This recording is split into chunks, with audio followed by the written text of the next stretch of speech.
일본에서 한국에 도움을 요청한 초유의 사태가 일어났습니다. 일본의 산케이 신문은 후생노동상 지정법인 JSCP가 최근 한국보건복지부 산하의 기관에 백종우 센터장에게 연락해 일본에서 극단적인 선택을 하는 여성이 급증하고 있다고 털어놓으며 도움을 요청했다라고 보도했습니다. 산케이가 공개한 자료에 따르면 지난달 일본 전역에서 극단적인 선택을 한 일본인 수는 1849명으로 1년 전보다 무려 15.3%나 폭증했습니다. 이 가운데 특히 일본 여성의 통계 수치가 심상치 않은데요. 올해 6월 극단적인 선택을 한 일본인 여성 수는 1.2% 증가했고 7월에는 14.6%, 8월에는 무려 40.1%가 늘어났습니다. 산케이는 일본 기관이 이 문제와 관련해 한국 기관의 의견을 구한 건 이례적인 사건이다 전했습니다. 이 심각한 통계 수치와 관련해 일본 언론들은 코로나 팬데믹으로 인한 스트레스 지수 상승 때문이라고 말하고 있지만 근본적인 문제는 따로 있었습니다.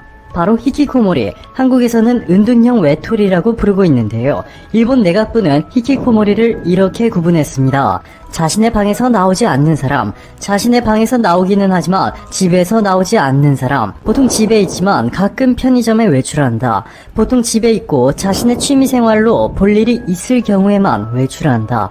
이와 같은 상태를 6개월 이상 지속하는 사람을 히키코모리로 정의하고 있습니다.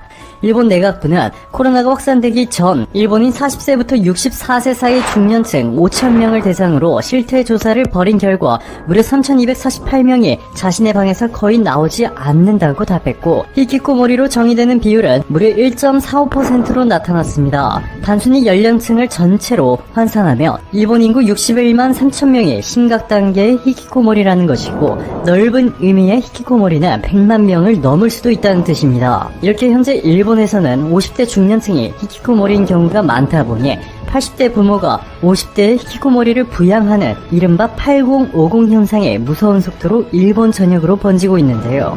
이들은 소액의 연금에 의존하다 결국 고립과 경제적 어려움을 견디지 못해 극단적인 선택을 하고 있고 일본 정부는 아무런 조치도 취하지 못한 채 한국에 도움만 요청하고 있습니다. 이뿐만이 아닙니다. 최근 도쿄올림픽을 둘러싼 검은 돈 의혹이 수면 위에 떠오르면서 일본을 향한 전 세계의 비난이 쏟아지고 있습니다. 일본이 2020 올림픽 개최지를 선정하는 과정에서 국제올림픽위원회 IOC 위원회 아들에게 뇌물을 건넸다는 의혹입니다. 일본 아사히 신문은 도쿄올림픽 유치위원회 컨설팅 업무를 맡았던 싱가포르 업체 블랙타이딩스가 당시 IOC 위원이었던 라민 디악과 그의 아들 파파마사타 디악 그리고 그의 회사에 총 36만 7천 달러, 우리 돈으로 4억 2,700만 원을 건넨 사실이 드러났다라고 보도했습니다. 이는 워싱턴 DC에 본사를 둔 비영리 연구기관 공공청렴센터 산하의 언론인협회이자 세계 PD수첩의 PD들이 한자리에 모인 개념의 강력한 협회, 국제탐사보도 언론인협회가 프랑스 당국의 자료와 미국 재무부 산하의 금융범죄 단속 네트워크 자료를 통해 2020 도쿄올림픽 유치를 위한 일본의 검은 돈 사용 정황을 잡아냈습니다. 국제탐사보도 언론인협회가 공개한 자료는 매우 구체적이었습니다. 2020 올림픽 유치 전이 한창이던 2013년 8월 27일부터 2014년 1월 27일 사이에 라민 디악 당시 IOC 위원의 아들 파파마사타가 보유한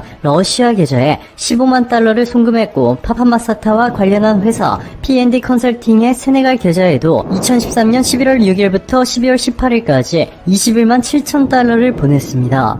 프랑스 통신사 AFP는 도쿄올림픽 컨설팅 업체가 IOC 전 위원의 아들에 37만 달러를 지급했다라는 제목과 함께 일본이 올림픽 개최지로 선정되기 전으로 국제올림픽위원회 위원의 아들에게 돈이 지급됐다 보도했고 인도네시아의 자카르타 포스트도 문제의 검은 돈 37만 달러 행방이 너무나도 명확하다고 지적하며 일본의 올림픽 뒷돈 논란을 대대적으로 보도했습니다. 이렇게 논란이 전 세계적으로 확산하자 돈을 받은 IOC 전 위원의 아들은 중국 스폰서 업체가 준 돈인데 국외로 반출할 수 없어서 블랙타이딩스가 대신 PDM 컨설팅의 세네갈 계좌로 보내준 것이라고 해명했습니다. 세계육상연맹의 세바스찬코 회장은 형태와 관계없이 올림픽을 대신할 대회를 생각할 필요가 있다. 다른 종류의 대회 창설에 관해 틀에 얽매이지 않는 발상을 해야 한다. 라고 전하며 일본에 큰 쇼크를 줬고 캐나다의 딕펀드 IOC 위원은 단독 인터뷰에서 코로나19로 도쿄에서 올림픽을 치르기에 너무 위험하다고 판단되며 IOC는 올림픽을 더 이상 연기하지 않고 대회를 취소할 가능성이 크다 밝혔습니다. 니온 게이자의 신문은 SMBC 니코 증권의 보고서를 인용해 도쿄올림픽이 취소되면 일본은 90조 원을 날리게 될 것이